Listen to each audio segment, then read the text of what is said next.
Živijo Jana Miklavčič na tej strani. Jana, tu vidim, praviš, jaz ne prodajam, jaz samo ozaveščam. Povej, kaj ozaveščaš ljudi danes? Ozaveščam o tem, kakšne alternative in rešitve obstajajo pač kontra plastiki. Se mi zdi, da pač ljudje se ne zavedamo, še vedno, tudi jaz v kakšnih situacijah ne, kaj dejansko sploh obstaja, kakšna alternativa plastiki. In to je moj namen, da tudi na svoji Facebook strani ozaveščam o tem, kakšne rešitve smo peljali v naš dom. Krasno, vsi vemo, ja, preveč je plastike, ampak ljudje se res sprašujemo, kako konkretno v vsakdanjem življenju to narediti. Tako, pa kje najdete rešitev, kje kaj kupiti. Tako. In povej nam, kje bi lahko midve začeli, tukaj vidim, da imaš ogromno enih. Kaj? Najlažje jaz to razlagam recimo po prostorih, ki jih imamo doma, recimo če greva v kuhno. Zdaj trenutno nakupujem cirka enkrat do dvakrat na mesec v Rifuzlu, to je prva trgovina brez embalaže v Sloveniji. Še vedno nakupujemo kje v Šparu, Mercatorju in ostalih takole, ampak če malo napnemo učke, lahko tudi ostale stvari najdemo v steklenici. Se pravi, ne vem, tudi v velikih trgovskih centrih, recimo Radensko v steklenici, sokove od kakšnih slovenskih proizvajalcev, ne vem, majoneza, gorčica, to je vse v steklenici, pa še vedno raje kupimo v tubi. Tako da take stvari, recimo, ja, tako, sprememba pri sebi je pa vedno najtežja. Tako da to potem, da se tudi poslužujemo, recimo, klele imam sladkor v prahu, pa je pač recimo cel v papirnati embalaži, ne rabi biti v plastiki, ne. Tako suho sadje se da tudi na kakšnih rinfuzov, teh tudi centrih, trgovskih kupiti, prinesemo svojo vrečko in si pač potem tako nafilamo. Tako da to je nekaj, kar se tiče hrane. Potem pa imava recimo takole tablete za pač pomivanje posode in tudi gel za ročno pranje, trenutno od slovenskega proizvajalca, ki je pa postavil prvo tole postajo tudi za svoje čistila v City Parku. Tako da tudi, se pravi, lahko pridemo svojo posodico in si natočimo stvari. Tako da potem pa še za kopalnico imamo pa recimo leseno zobno ščetko, sodobikarbono za podpajsko, trdo milo in pa oljčno olje mogoče za odstranjevanje ličil in pa mazanje po telesu. Tako, par nasvetov. Tako. Tebe se pa zdaj že mudi, ne? Ja, res je. Ja, na okroglo mizo. Odlično, pridemo. Drugače se pa rada poklicam, da sem pozdravljen nakupovalec in šobafolik. Človek, ki je sovražil buse, mislim tako, ko sem dobila avto, je bilo res adijo, hvala lepa, na konec sveta z avtom. Človek, ki, ne vem, pač ja, ki si je pač kupoval oblačila v velikih korporacijah, pa z mislijo, tudi če jutri stran vržem, ker je stalo pač samo 3 ure, ne. Danes sem pač človek, ki organizira boljšake, ki išče rešitve doma. Nismo popolni, daleč od tega. Ampak se ful trudimo in mislim, da zdaj, ko sem 1 leto na tej poti aktivno, da smo že res precej zmanjšali pač odpadke. In če rečemo samo to, če en prebivalec Slovenije dnevno eno vrečko manj porabi, je to 2 milijona plastičnih vrečk dnevno, to pa že ni več malo. In to samo z eno preprosto potezo, da imaš v torbici ali pa, ne vem, v žepu ali pa v denarnici eno vrečkico, ki ti ne tehta nič, videti ni nič, ampak pač ne rabiš za vsako stvar vzeti ene nove plastike. Tako, to je stojnica Centra ponovne uporabe. Center ponovne uporabe je socialno podjetje, kar pomeni, da vsi izdelki, ki pridejo k nam, so potem ne samo, da se jih takoj direktno ponovno uporabi, nekateri se tudi predela. In ravno taki izdelki so zdaj tukaj pred nami.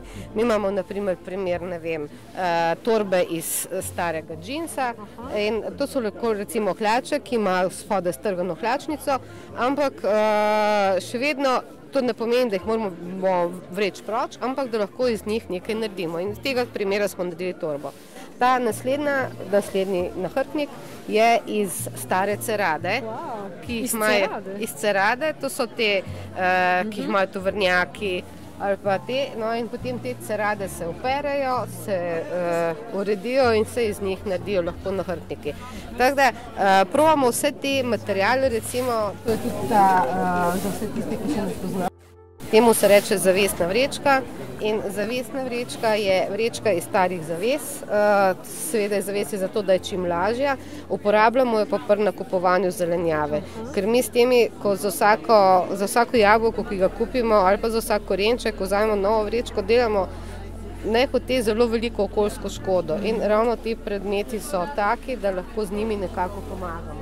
To je še najnovejši ta izdelek, so pa te naše tudi zelo zanimivo, mogoče za kako darilo, zdaj v tem času sploh.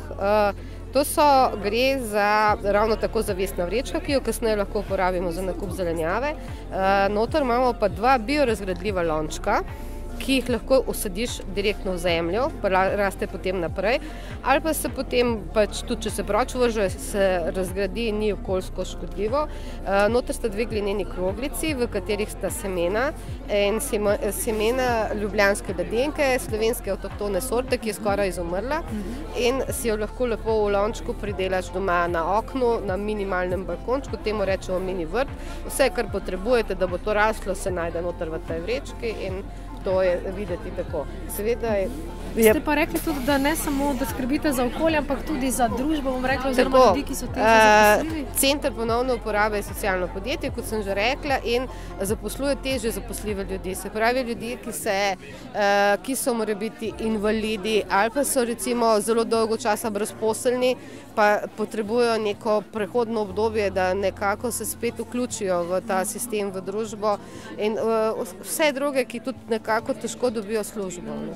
In potem imamo različne dejavnosti, od trgovin do delavnic teh, kjer se delajo, recimo ravno šivilje so v enem od teh naših centrov, ki potem šivajo te izdelke in nekako se trudimo za okoljsko in družbeno biti bolj odgovorni. Odlično. Ja. Naj se to razširi med čim več ljudi, saj se ljudje počasi prebujamo, korak po korak, z malimi koraki.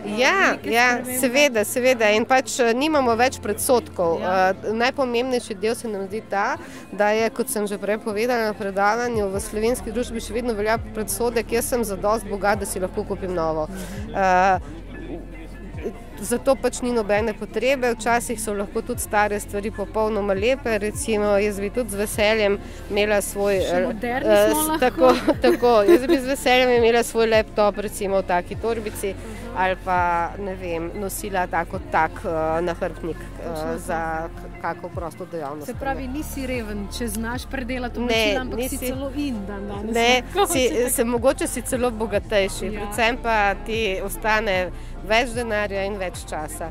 Istočasno nudimo pa tudi s temi centri ponovne uporabe našimi, ki so, tudi, naprimer, ljudje si včasih težko kupijo nove stvari in takrat pride lahko, si kupi in nima občutek, da so mu nekaj podarjali in da je moral iti za to, ne vem, na kako dobrodelno organizacijo, ampak da si lahko kupil. In nekako ima občutek lastne vrednosti višji. In tudi to je en vidik, zakaj je dobro kupovati v centrih ponovne uporabe. Spremembe na večjih nivojih. Tako. Hvala vam.